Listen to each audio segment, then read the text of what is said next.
जय हिंद बच्चों। अब हम आपके सम्मुख मीराबाई के दूसरे पद को प्रस्तुत करना चाह रहे हैं। दूसरे पद की व्याख्या करने के पूर्व आपको ये बताना चाहते हैं कि मीराबाई ने हमेशा भगवान श्री कृष्ण की दासी बनकर वो जीवन यापन उन्होंने किया, क्योंकि वो पति की मृत्यु के पश्चात और ससुर की मृत्यु के पश्चात कुछ दिन तक आप मेवाड़ में थी और भोजराज जी जो इनके पति थे, इनके लिए एक भगवान श्री कृष्ण की बहुत सुंदर महल के बाहर उन्होंने मंदिर बनवा दिया था। उसी मंदिर में आप अपना पूरा समय व्यतीत करती थी। भगवान श्री कृष्ण की भक्ति भाव में डूबकर वो नृत्य भी करती थी और कहती थी, पग घुंघरू बांध मीरा नाची, पग घुंघरू बांध मीरा नाची, मैं तो अपने नारायण सु आप ही हो गई सांची, आप ही हो गई सांची। इस दृष्टांत के माध्यम से आपको ये बताना चाहते हैं कि मीराबाई जी भक्ति भाव में डूबकर और इस संसार के मोह से अपने आप को विलग करके संतों के साथ वहाँ पर केवल भगवान की भक्ति के संबंध में वो वार्तालाप करती थी, एक दूसरे के साथ अपना विचार विनिमय करती थी और तमाम संतों का जमावड़ा उस मंदिर के समीप हो जाया करता था। और उसी समय निर्गुण ब्रह्म के बहुत बड़े संत, जिनका नाम था संत रैदास, जो कि वाराणसी के ही रहने वाले थे, और तो संत रैदास ने इनको एक तारा इनकी भक्ति से प्रसन्न होकर इनको प्रदान किया था। उसी एक तारा को आप बजाकर भगवान श्री कृष्ण के पदों को स्वतः बनाती थी और उसका गायन करती थी। इनके सभी पद मीरा ग्रंथावली में संकलित हैं। वो कहती हैं, श्याम मन्हे चाकर राखो जी, श्याम मन्हे चाकर राखो जी। मारवाड़ी भाषा का प्रयोग करते हुए वो कहती हैं, हे श्याम, हे गिरधर नटनागर, आपसे मेरी याचना है, विनती है कि आप मुझे अपनी दासी स्वीकार कर लें, क्योंकि आपके चरणों के समीप ही रहकर मुझे मुक्ति, इस सांसारिकता से मुक्ति मिल सकती है। वो कहती हैं दोबारा, गिरधर लाला माने चाकर राखो जी, माने माने मुझे अपनी दासी बना लें। पुनः वो कहती हैं, चाकर रहस्यों बाग लगास्यों, नित उठ दर्शन पास्यों, वृंदावन री कुंज गलिन में गोविंद लीला गास्यों, श्याम मने चाकर राखो जी। वो कहती हैं कि हे प्रभु, हे परमपिता परमेश्वर, हे भगवान श्री कृष्ण, इस कलयुग में केवल आपकी सेवा करने मात्र से और आपकी भक्ति में डूबने मात्र से इस जगत का कल्याण हो सकता है और सभी जीवों का उद्धार कर सकता है, सभी जीवों का उद्धार हो सकता है। तो कहती हैं, आपकी चाकरी में मैं क्या करूँगी, आपकी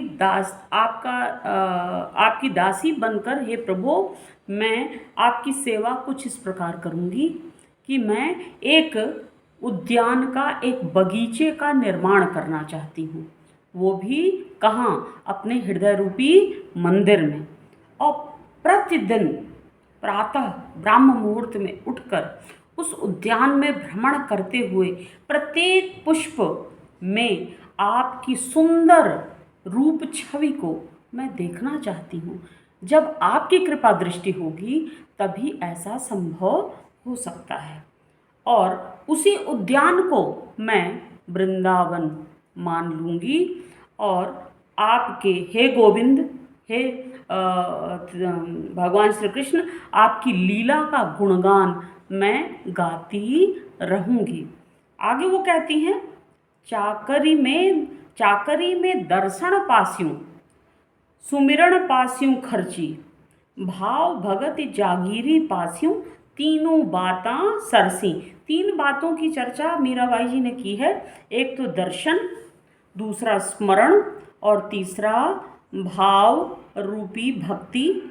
तो कहती हैं कि आपकी सेवा जब मैं करूँगी तहे दिल से, तो आपका दुर्लभ दर्शन भी मुझे हो जाएगा।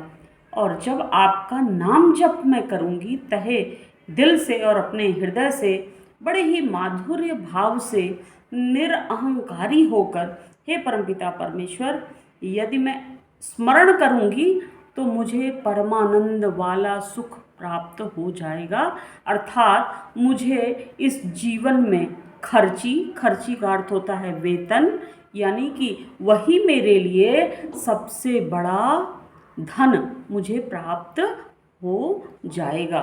सुमिरण पास्यों खर्ची, यदि मैं आपका स्मरण करूँगी तो मुझे इस संसार में जीने के लिए और कुछ नहीं चाहिए।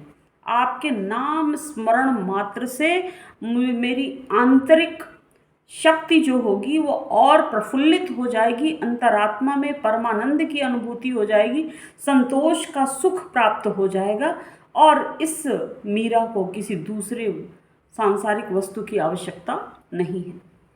फिर वो कहती हैं रूपक अलंकार के साथ, भाव रूपी भक्ति, यदि मैं अपने हृदय में, क्योंकि उन्होंने एक सत्य को इसमें बताया है कि जब तक भक्तों के हृदय में भावना की कमी होगी तब तक प्रभु की भक्ति करना वो दुर्निवार है, हो नहीं सकता। भावनाओं का होना अत्यंत आवश्यक है, क्योंकि प्रभु जो होते हैं वो भाव के भूखे होते हैं। भाव रूपी भक्ति को मैं प्रकट करूंगी, जो हमारे लिए इस जीवन के लिए सबसे बड़ी विरासत, सबसे बड़ी जागीर होगी। इन तीनों बातों में, यानी दर्शन, दूसरा स्मरण और तीसरा भाव भक्ति, इन तीनों ही बातों में जब तक सरसता नहीं होगी, जब तक रागात्मकता नहीं होगी, जब तक प्रेम का भाव उसमें पूरी तरीके से भिन्न नहीं जाएगा, उसमें संपृक्त नहीं हो जाएगा, तब तक भक्ति नहीं कहलाएगी। तो मीरा जी ने बहुत ही सरल शब्दों में भक्ति की परिभाषा को इन दो पंक्तियों में उन्होंने प्रस्तुत कर दिया है। चाकरी में यानी सेवा में, हे श्री कृष्ण, आपकी सेवा में मुझे आपका दुर्लभ दर्शन अवश्य मिलेगा। हमेशा आपके रूप को मैं निहारती रहूँगी और आपका नाम स्मरण करते करते करते करते मुझे इतने आंतरिक सुख की प्राप्ति होगी कि ऐसा लगेगा कि संसार का सबसे बड़ा धन मुझे प्राप्त हो गया। और आपकी भक्ति में अपनी भावनाओं का, समस्त भावनाओं को मैं उंडेल कर मैं आपके चरण कमलों में हमेशा रहना चाहती हूँ। वही मेरे लिए ऐसी कुछ कृपा कर दीजिए कि आपके चरण कमलों की सेवा मैं जन्म जन्मांतर तक कर सकूं। वही मेरे लिए सबसे बड़ी जागीर होगी, वही मेरे लिए सबसे बड़ा सुख होगा, परम आनंद की अनुभूति होगी। इन्हीं तीनों बातों में प्रेमात्मकता को महत्व देते हुए मीराबाई जी ने इन पंक्तियों की रचना की है। आगे वो कहती हैं कि मोर मुकुट पीतांबर सोहै गल बैजंती माला। ऊपर की लाइन में उन्होंने कहा कि चाकरी में दर्शन पास्यु, आपकी सेवा करते हुए मुझे आपका दुर्लभ दर्शन होगा। तो वो जो दुर्लभ दर्शन मैं पाना चाहती हूँ, वह जो आपकी रूप छवि होगी कुछ इस प्रकार होगी। वह क्या होगी कि आपके मस्तिष्क पर जो आप हमेशा किरीट पहने रहते हैं, किरीट का मतलब होता है स्वर्ण जटित मुकुट, और उसके ऊपर मोर पंखी को आप हमेशा धारण किए रहते हैं, और आपके हृदय पर यानी वक्ष प्रदेश पर हमेशा बैजंती के पुष्पों की माला हमेशा सुशोभित होती रहती है। ऐसी ही रूप छवि को मैं देखना चाहती हूँ। वृंदावन में धेनु चरावे मोहन मुरली वाला। और आपका दूसरा जो गुण है कि हमेशा आप, चूँकि बाबा नंद के सुपुत्र के रूप में आप जाने जाते हैं, तो बाबा नंद के हजारों गायों को वृंदावन में आप मुरली बजाकर, अपनी मुरली की धुन से पूरे संसार को जो आपने प्रेम का संदेश दिया है, और गायों की सेवा की है, उन्हें एक चरवाहा के रूप में आपने जो जीवन व्यतीत किया है वह बहुत बड़ा सुख देने वाला है। ऐसा ही रूप छवि मैं आपको देखना, आपके ऐसे ही रूप छवि को मैं देखना चाहती हूँ। और किसी और पद में मीराबाई जी ने इस लाइन की व्याख्या कुछ ऐसे की है कि मेरा जाके सिर मोर मुकुट मेरो पति सोई, जिसके सिर पर मोर मुकुट विराजमान हो वही मेरा पति है, पति परमेश्वर है। तो श्री कृष्ण को परमपिता परमेश्वर के रूप में न याद करते हुए पति के रूप में इसलिए उनको याद किया, वासना रहित पति के रूप में स्वीकार उन्होंने किया है, केवल और केवल उनके प्रति प्रेम के भाव को दर्शाने के लिए उन्होंने अपना पति स्वीकार किया था। आगे वो कहती हैं, ऊंचा ऊंचा महल बनाऊं इस और बिच बिच राखूं बारी, यानी कि भगवान श्री कृष्ण की भक्ति को पाने के लिए, उनकी कृपा दृष्टि को पाने के लिए वो करना क्या चाहे, कुछ भी करने के लिए वो तैयार हैं। अपने मन मंदिर में एक विशाल काय, विराट काय वो महल वो बनाना चाहती हैं और उसके मध्य भाग में वो एक बगीचे को बनाना चाहती हैं। जानते हो मित्रों, ऐसा क्यों उन्होंने कहा? उन्होंने इसलिए कहा कि भगवान श्री कृष्ण बहुत बड़े प्रकृति प्रेमी थे, प्रकृति से उन्हें बेहद लगाव था। वो हमेशा हरी भरी वादियों में, हरे भरे जंगलों में वो हमेशा रहना चाहते थे, जिसका स्वरूप अपने आप में अनूठा होता है, जिसको देखकर हम उसके अप्रतिम सौंदर्य में खुद भावमुग्ध हो जाते हैं। तो ऊंचा ऊंचा महल बनाऊं बिच बिच राखूं बारी, उसके मध्य भाग में मैं बगीचा रखूंगी और उस महल के चारों तरफ सभी जो कक्ष बनेंगे, उस कक्ष का जो वातायन होगा, वातायन का अर्थ होता है खिड़की, उस खिड़की को मैं आपको आपकी प्रतीक्षा करूंगी, आपका दुर्लभ दर्शन देखकर कि आप आ रहे हैं कि नहीं आ रहे हैं, उस रूप छवि को देखना चाहती हैं। तो मीराबाई जी आगे कहती हैं, सांवरियारा दर्शन पास्यूं पहर कुसुम्बी साड़ी।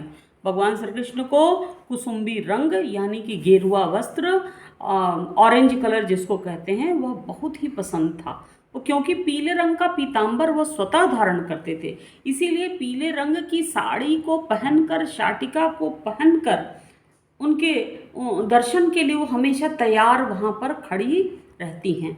वो ऐसा विचार और ऐसा प्रतिबिंब और ऐसा चित्रात्मक छवि अपने अंतर हृदय में बनाना चाहती हैं। फिर आगे कहती हैं, आधी रात प्रभु दर्शन दीजो, हे परमपिता परमेश्वर, हे भगवान श्री कृष्ण, दीजो यमुना जीरे तीरा, मीरा रा प्रभु गिरधर नागर, हिवणों घणों अधीरा। हे प्रभु, यदि आप हमारे इन भावनाओं को स्वीकार नहीं कर रहे हैं तो मैं वृंदावन में आकर यमुना के तट पर आधी रात में, जबकि पूरा संसार अपने शयन कक्ष में अपनी निद्रा में निमग्न रहता है, ऐसे समय में हे भगवान श्री कृष्ण, आपसे मैं यमुना के तट पर मिलना चाहती हूँ, ताकि मेरे इस प्रेम मिलन में कोई दूसरा व्यवधान न डाल सके। वो कहती हैं मीराबाई जी कि जब तक आप अपना दुर्लभ दर्शन नहीं देंगे तब तक हमारा हिय मतलब हिवड़ों का मतलब होता है हृदय, हमारे हृदय में व्याकुलता का भाव इतना तीव्र तर हो गया है कि अब यह प्राण ऊपर को आ रहे हैं, ऐसा मुझे आभास हो रहा है। तो इस मीरा दासी के प्रेम को, भक्ति के भाव को आप स्वीकार करें और अपना मुझे दुर्लभ दर्शन दे देवें।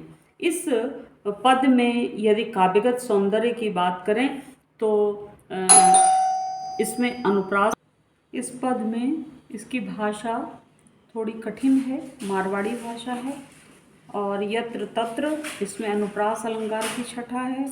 इसमें प्रतीकात्मक सौंदर्य बिंब भी आप देख सकते हैं, और यह इतना प्रभावशाली पद है कि भगवान श्री कृष्ण की रूप छवि आपके मनोमस्तिष्क में अवश्य उभर कर आएगी और हम सभी के जीवन का उद्धार हो सकता है। और एक जगह पर इसमें रूपक अलंकार की भी छटा आप देख सकते हैं। धन्यवाद।